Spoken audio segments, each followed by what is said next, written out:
Dynasty exist.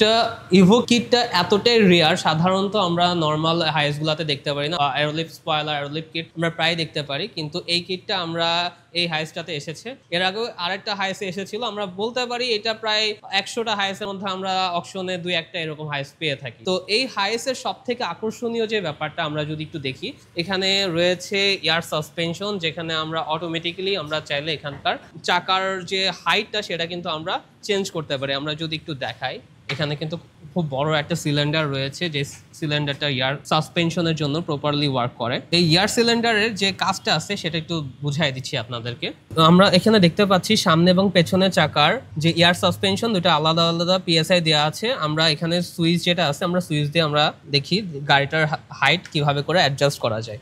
এটা দিয়ে আমাদের পেছনের চাকাটা অ্যাডজাস্ট হবে এবং এটা দিয়ে আমাদের সামনের চাকা। সো আমরা সামনের চাকা দিয়ে শুরু করি।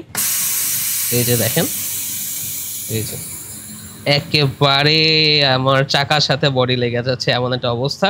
আবার চাইলে আমরা সুইচ দিয়ে গাড়ি উঁচু করে নিতে পারি। আমাদের ভেতরে যে এয়ার সাসপেনশনের যে সিলিন্ডারটা আছে সেটা অলরেডি অ্যাক্টিভেটেড হয়ে গেছে।